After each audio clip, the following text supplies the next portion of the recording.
Hello and welcome to episode 69 of PubShorts. This is titled Under Pressure. My name is Dr. KK. I'm the Innovation Officer at Trinca and Inago, and I have with me Tony, who is also under pressure with all the things that I'm going to ask him in this topic regarding AI in the world of There's academia, no such. especially PhD. There's a good thing as good. There is a thing such as good pressure. Sorry, I'm getting my difficult to get my words out this morning. Hello, everyone. I'm Tony O'Rourke. I'm Vice President for Partnerships here at Inago. Welcome to PubShorts, which is a regular podcast which KK and I record, where we talk about issues relating to the world of research and research communication, particularly around technology, the use of technology. And welcome to episode 69, which I'm amazed we've got this far, but fantastic. Thank you for your support so far. If you're interested in seeing all previous 68 episodes and you have a couple of days free, I urge you to go to the Inago channel on YouTube and search for the Inago PubShorts playlist, where you'll be able to download and watch all 68 previous episodes at your leisure. And Excellent. press share, press like, give us ideas for future topics, and we'd love to hear from you. So one would assume that one needs to also have an accompanying beverage. What beverage would go with all the 68 episodes, you think, Tony? I would say the strongest coffee you can find to keep you awake, and particularly if you're going to do a PubShorts all-nighter, which Okay. is what it would take. I mean, 60 episodes it's probably something like 30 hours. Yes, yeah, and if you feel entertained by some of these things, including what we just talked about, please write to us and let us know what entertained you, and we would try to have more of that in. And importantly, tell us what we shouldn't be talking about. If anything here that you find not particularly relevant, let us know. Perfect segue. So, Tony, are you ready to talk about the burden of large language models in research? My God, that's And a why they're under pressure. yeah, yes. All right. So, wait, did you mention why we are calling this episode what we are calling it? Oh, I think it's pretty self-explanatory. What we're going to do is explore how automation is both pressurizing and reshaping scholarly evaluation. Right. Whether it's peer review, whether it's the process of creating the content, the kind of the responsibilities of the experts to shoulder that responsibility, the role of evaluating LLM generated content, and grappling with AI-driven critiques. There is a pressure, and that pressure is increasing, and there is important need to be able to understand and monitor Right. what's going on. Tony, you're excellent at contextualizing the song titles that we choose, and some of these which you suggested for PubShots. Thank You're you, very good at this. thank you. All right. So, moving on to the first story, the burden of reviewing LLM-generated content. This is actually quite possibly the oldest story that we have covered in the context of PubShots, because we are talking in the late May. Middle late May, and we are talking about an article that was published in NEJM as a perspective article on the 21st of January this year. So let me just read out the bullet points. So the accuracy and completeness of LLM outputs is being questioned because it remains inconsistent, and human oversight is needed to ensure the quality of automated content. And we are talking in the context of AI. Let's say AI application generating content for healthcare providers, healthcare workers, etc., which need to be vetted by physicians and clinicians themselves, which is a lot of work. And so this can overburden, even though AI is supposed to help and automate and improve efficiency, but this can also overburden the physicians, and this is problematic, and there needs to be a fix. So your thoughts, Tony, on this? Only look, a journal like the New England Journal of Medicine, that this is the gold standard. If the New England Journal of Medicine is providing guidance and advice in terms of how AI should be used responsibly, medical researchers need to read this, and they need to absorb this and adapt their processes accordingly. It's so important that there's accountability among stakeholders, because what's more important than the quality and the reliability of medical research. Right. And that responsibility does fall on physicians. AI is not going to go away. If you're a researcher, if you're a physician, you're a medical researcher, and you need help in terms of either generating content or understanding the practical use of content, then we have services that can help you, whether it's Naga Life Sciences, our medical communications agency, or through our editing services businesses. Please let us know. Right. Great. Thank you, Tony. And we have a couple of other related stories in terms of the negative consequences of the use of AI. So this one is titled "Vague, Confusing, and Did Nothing to Improve My Work." This is a quote about how AI can undermine peer review. So this is a personal experience article. So the author noticed unusual feedback on a manuscript suspected to be AI generated.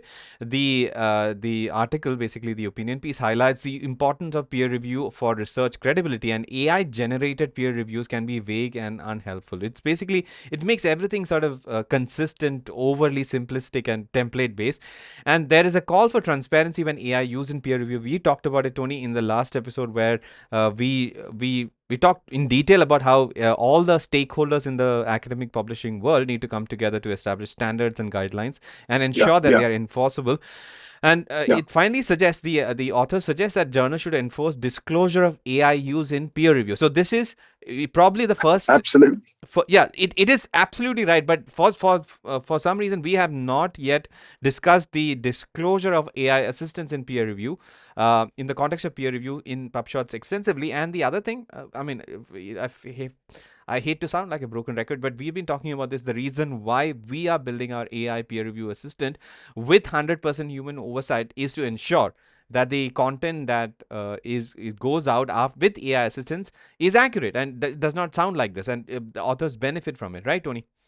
Yeah, I mean, listen, we've talked about it as you said before. At the moment, the kind of guidelines that publishers are staying in terms of the use of AI is a little bit generic. Someone like Wiley, as we talked about in the previous episode, are being a lot more prescriptive and a lot more detailed in terms of how AI should be used in the different stages of the content workflow. And, you know, that includes peer review. We provide peer review services to publishers where they need help, you know, and there's an absolute need there for them to understand how our reviewers what tools they're using, how they're creating their reviews, if they're using AI at all. And, you know, we and publishers and reviewers need to be transparent about that because, you know, it's pretty simple to find out whether a reviewer has been using AI, and if it's not disclosed, it can potentially undermine the quality of the review if there's no human oversight. And as I Mm-hmm. say, we talked about the peer review assistant before. That the real need for human oversight, it only really emphasizes this again. Right. And the third related story, it is an open access comment published in the Research Integrity and Peer Review, part of Springer Nature. It's titled "Personal Experience with AI Generated Peer Reviews: A Case Study."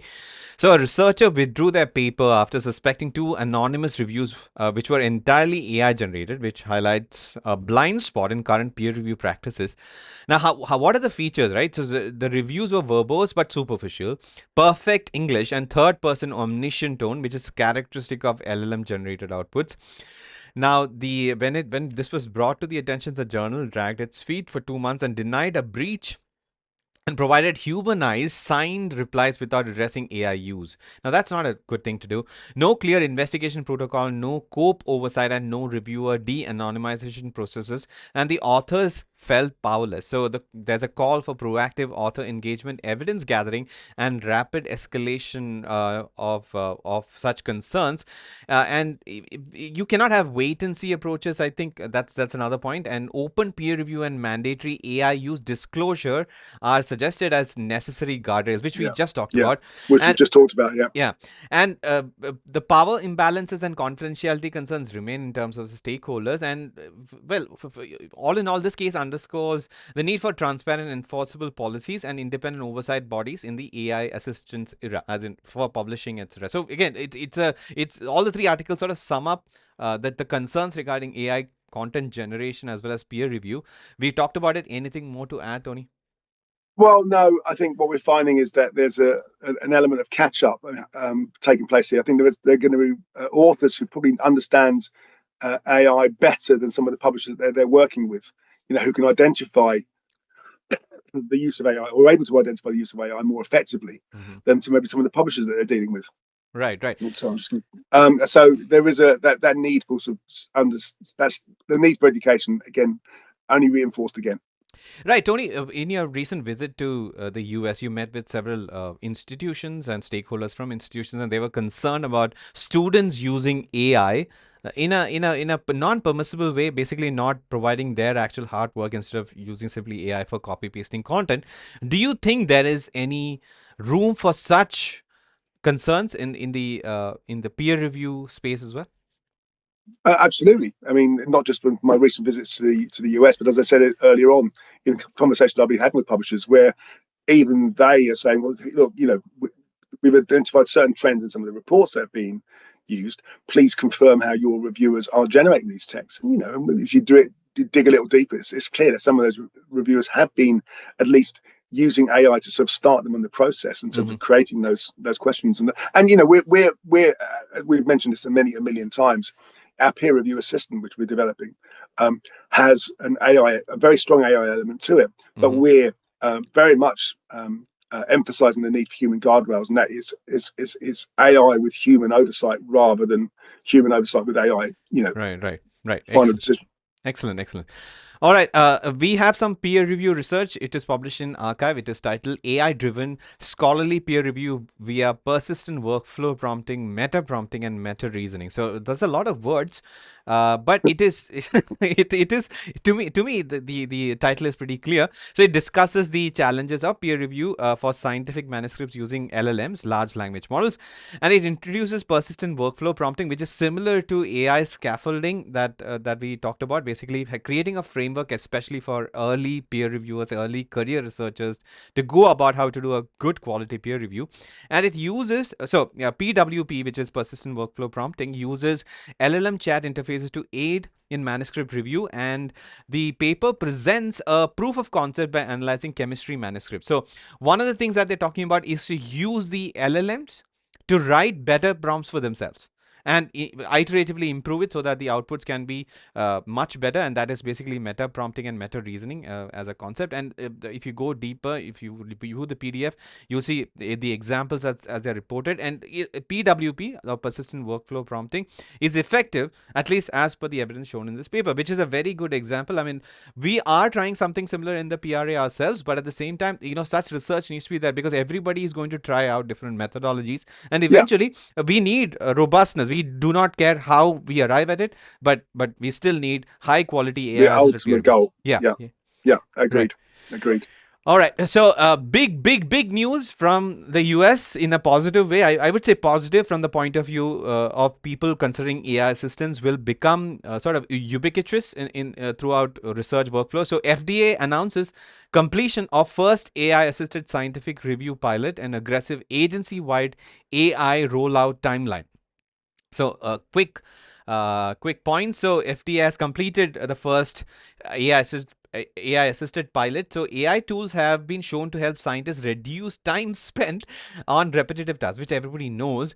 The goal is to accelerate the review time for new therapies. I mean, this is in line with what the US administration and Elon Musk DOG is trying to do in terms of improving efficiency.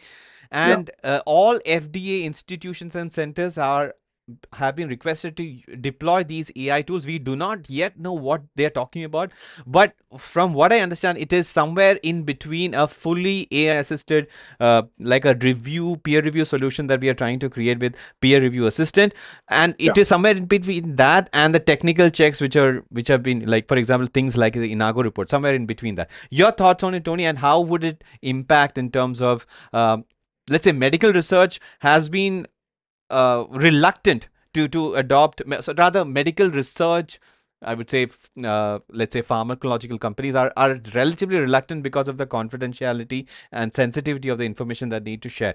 But with FDA announcing such things, I think things will be easier and, let's say, faster for such AI implementation at Yeah, this I moment. think if an organisation with this of the credibility and reach of FDA are making these sorts of statements, there's a belief that these very knowledgeable, very talented individuals understand the role that AI peer review can play. And I think it only supports our argument in terms of the how human and AI reviews can go hand in hand. Right. All right. Moving on to the next story, which we'll see if it deserved to be a main story, but it's titled ProQuest new ebook central AI tool helps users engage deeper with scholarly ebooks. We have talked about AI assistants for reading books. So ProQuest is the leader. I guess it's part of Clarivate, and they have launched this new AI tool for their eBook Central platform, and it's called the eBook Central Research Assistant. It is designed to enhance user engagement with scholarly ebooks and helps users navigate ebooks, uncovers insights, and guide research. And it integrates seamlessly into research workflows as well. It includes chapter level insights and key term explanations. I think this I think a scaffolding for a reader, especially a new reader, is very good in terms of small summaries and maybe terminology explanations. And it is currently available in beta, and no extra cost can be disabled through Lib Central. So my thoughts on it, and generally your thoughts. Sorry, I would like to ask your thoughts on it, and generally the use of AI sort of assisted workflows in the context of books, ebooks, and libraries in general. Oh, it's I applaud anything that's going to make access to academic content, whether it's books, whether it's journals, whether it's conference proceedings, regardless of what it is, more accessible. As I think I talked about in a previous episode, this huge growth in academic content and in academic output over the last 20 years. You need tools like this to be able to point you towards the most relevant material. And we have in Argo Read, which is a reading assistant where we can create reading lists around certain areas. So it's not a particularly new story, but I think it's very exciting with an organization the size and scale and reach of ProQuest are doing something like this as well to be able to improve the way readers engage with their content. All right, we march on to quick hits. We have a few. The first one, Walters Kluwer empowers medical research in India with Ovid as part of One Nation, One subscription, which is big news. This initiative basically aims to improve research access across India. So Ovid is a trusted medical research platform and is part of this initiative. And it provides thousands of full-text journals and resources for research and patient care. So it's an excellent thing. I've used Ovid back when I was in medical college. Of course. Great news, and it's probably the most Yeah. important news, I would say, in the honors ONOS news cycle for the past several weeks, I would say. Tony. Well, I think every publisher would have their own view on how important their content is. Of course, if you're in physics, Right. if you're in mathematics, whatever it might be. But look, how much more fundamental is there the medical research? And Ovid is one of the most trusted platforms for medical research. Mm-hmm. And the fact that the Honours deal makes it available to a much larger community, I think is only a positive thing for medical research in India. Right. Moving on to the next honor story, ACM, Association of Computing Machinery, joins India's ONOS initiative with transformative ACM Open Agreement. So, ACM is the world's largest computing society. The new agreement allows 6,500 Indian institutions access to the ACM digital library, and it boosts the global visibility of Indian research as well. And so, it's a wonderful news for computer research in India, especially. Your thoughts, Tony? Absolutely. Yeah. What I said before about every publisher thinks their own content is going to be important. If you're working in computer science, it's one of the ACM Digital Library is one of the must-read resources. So the fact that this is available to a broader community is a fantastic thing. And listen, if you need to find out more about the ONOS and how it might impact on you as a publisher or you as a researcher, I would urge you to go to Inargo's ONOS reports, where you can find out more about how this may impact on you. And if you've got any questions or comments, feel free to contact Inargo about the report and how we might be able to help you. Right. Moving on to non-ONOS, but still transformative and open access related licensing agreements. So BMJ Group expands open access reach with new read and publish agreements. So this is a TA, transformative agreement. This agreement spanned the Americas, Australia, Europe, allowing researchers to publish openly. Over 200 institutions worldwide are now part of these agreements. And these include access to BMJ's full collection of over 65 titles. And there are a bunch of countries mentioned in this. But it's the way that the world is moving towards transformative agreements and new licensing deals. Any thoughts on it in terms of the expanse? I suppose these read and publish deals, having come from a publishing background, a publishing sales and marketing background, I'm not surprised to see these kinds of announcements. I think one of the things that surprised me, though, is that there's still so many opportunities, so many institutions who aren't taking part in these deals. And what I don't understand what's holding them back. In this particular deal, you talk about 200 institutions worldwide now involved. in this agreement with BMJ. Well, how many medical research institutions are there? There's much more than 200. So what's the process of getting everybody behind this? Right. I think it's wonderful to see it. I expect to see this massively grow over the next few years. Right. In a related story, this is a story in STM Publishing. It's titled "Next Generation OA or Open Access Publishing Deals." So this is related to Ireland, if I'm not mistaken, the Ireland Research E-Library (IREL), and Really. yeah. So basically, Ireland aims to make 100% open access mandatory for all research by 2030. That's Yeah, a goal, and there are yeah, concerns including publishing limits and the lack of pricing transparency. So the IREL, that is Irish Research E-Library, and publishers are exploring new business models. These models may feature open peer review and support for non-article content, which is yeah. probably a good way. I mean, this I thought was an interesting take on we've covered a lot of these uh, let's say open access licensing agreements, and these are some of the things that you need to take care of, and I thought it brought Yeah, perspective. and a country like Ireland is small enough and nimble enough, Mm, and responsive enough to be able to adapt its policies accordingly. right. What Ireland's doing here is trying to put into practice the words that come from the European Commission and from things like the 2020 Mm, program, and kind of the expectations of how EU-funded research needs to be treated in open access. And what the IRL is doing here is saying, okay, this is how we feel they can make this work. mm-hmm. Good luck to them. All power to them, as the Irish say. The Irish blood in you is saying this, I think. Yeah, absolutely. And O'Rourke, you can't get more Irish name than O'Rourke. All right. So, Tony, are you curious whether APC costs are keeping up with inflation? I'm fascinated. Okay, this is from Delta Think. The title News and Views the Impact of Inflation on APC Costs. So, Yeah, interestingly, the APC prices have been trending back to normal after a spike in 2024, and fully yeah. open access journal prices rose by about 6.5%, and hybrid ones by 3%. And prices, Tony, are increasing slower than inflation, offering a better value, which is good news for all the researchers. So, I don't know. I mean, I was surprised. I was expecting the exact opposite, that the APC costs are increasing higher than the trends of inflation. So, what are your thoughts? Oh no, well, no. Publishers need to understand how library budgets are changing. There are many cases in the world where library budgets are not increasing. Mm-hmm. So even a 3% increase is going to be 3% too far for some libraries, and it's libraries that are supporting these programs. Right. So yeah, I mean, like I said before, there's a cost of producing open access content, and that it has to be consistent, it has to be maintained. Right. So I fully expect there to be cost increases as long as libraries can afford to pay them. Excellent. Thanks. I mean, that's a very valid point. I would not have thought of it. So, thanks for bringing it up, that we need to have funding rises as well, according to inflation. Yeah, and Very there are many institutions who are not getting it. right. Okay, second last quick hit. Open repositories are being profoundly impacted by AI bots and other crawlers. The results of a COAR, which is, I forget the, do you know the expansion of COAR, Tony? Off the top of my head, no, I don't. Yeah. The Coalition on Open Access Research or something like Yeah, that. something Is like it? that. Yes. The main thrust of the article is that open repositories are facing issues because of aggressive AI bots, which cause disruptions and outages in services. We talked about it, I think, in the last two episodes. Now, the third episode in consecution. Oh, I remember what CORE is now. It's the Confederation of Open Access Repositories. Right, right. Oh, yeah. It's right here at the title. So I'm blind, Tony. We have categorically proven that in this episode. Oh yes, there it is. There it is. Yes.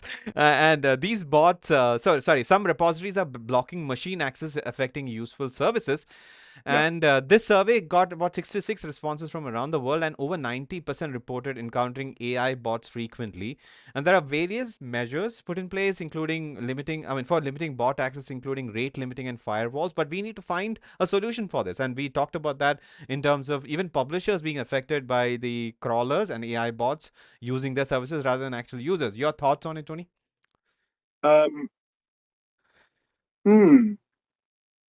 Now it's kind of a dilemma there, really. I mean, open access doesn't just mean free to use for everyone in the world. Right. It depends on the license for that content. So if you've got a piece of content that has no copyright restriction, then frankly, it's an open playing field.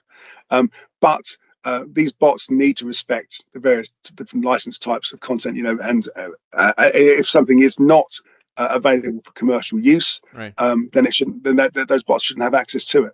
Right. So yeah, but it is interesting. Kind of, it's like there's the consequence of making something completely open means that will every player respect the open access rules and the rights rules? And obviously, clearly, what's happening here is that they're not.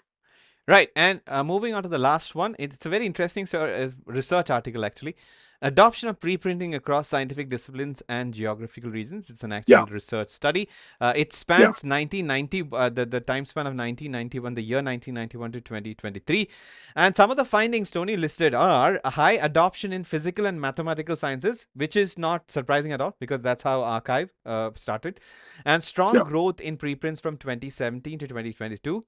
And yeah, Americas and Europe are leading in pre-printing services in general, and yeah, life sciences and medical sciences are seeing recent increases. I mean, the COVID pandemic, there was a huge spike in preprint use, and yeah. humanities and social sciences are lagging behind. And Asia, the region shows a low adoption, but some growth is seen in East Asia as well. Very interesting trends. I mean, we have been discussing generally the increasing publishing, the research volumes being submitted, which threaten how peer reviewers can or peer review systems can manage this. The same applies to preprint servers as well. Increase in usage but not enough screening capacity. This is a problem that we need a solution for, right, Tony? Absolutely. And Mm. what this emphasizes to me is the increasing importance of preprints in the whole communication process. I mean, I think if you extended, and I know for a fact, if you extended that research into 2024, you'd have seen the increase Mm. and the growth increasing again, Mm-hmm. with more content going into preprints. I think one of the things this emphasizes, as I said, is the importance of the preprints in the communication process. How preprints are becoming more and more, I know in physics, for example, it used to be that archive was the only place certain physics areas Right. would go to start their research. If you're doing astrophysics or condensed matter physics, archive was the first thing you looked at, probably the last thing you looked at, Right. because it gave you today's research today. So one of the things it does emphasize, and I know this is something that's been looked at very closely, is if this content is being used more regularly, more frequently, more actively, is what can these preprint organizations do to somehow validate the content that they're oh, I don't say publishing, making available. Mm-hmm. So we know there's a lot of screening taking place, and I think we're going to see a lot more work being done to automate some of those screening processes. Right. Excellent point. And this also, it's clear. I mean, I think 3-4 episodes ago we covered a story. One of the preprint servers is facing a crisis because it cannot screen all the volumes that it is receiving, and there's a shortage of screening staff, and there's an urgent need across the, I Yeah, guess, the preprint industry, maybe to have automated solutions to help at least screeners yeah. do their task more efficiently. And if I can make another Nostradamus type prediction, Mm-hmm. is I think in the next couple of years we're going to see the profile of preprint services grow again, almost exponentially, because of the work that many of these providers are doing to protect the kind of the validity of their services. Well, Tony, unfortunately, I'll have to ask you a similar question to the last thing that I asked you. Where is your list of predictions for humanity in the future? Where is it stored? Do you host it on all your social media platforms? I'm pointing to where it's stored. But It's not stored. It's randomly floating around in there. I mean, in the first maybe 50 episodes, you were routinely referring to your crystal ball towards your left. And looking at it now, you don't seem to need it. I don't know what's going on, but whatever it is, the world needs to know. I've digested the crystal ball. Okay, fine. So, if the audience and the listeners want to know more about your predictions or what you do in academic publishing or your guitar skills and the concerts, where can they find more about you? Well, of all of those things, the only thing you're going to be able to find out about me is if you want to contact me, or KK or me, we're both available on LinkedIn. If you've got any topics or ideas for suggestions, please obviously go to the PubShorts playlist on YouTube, and you'll be able to make comments against each of the videos, or you can contact us directly. You can contact me directly at tonyo@anargo.com, where you won't find anything about my predictions or my guitars. Well, it's a shame that the world is being deprived of these, but Oh well. We will fix this in a future episode, hopefully, Tony. Until the future episode, so this is Dr. Kike signing off on behalf of Tony as well as the team that helps us to bring such content to you. We will see you in the next one. Bye bye. Bye, Tony. See you in the next one.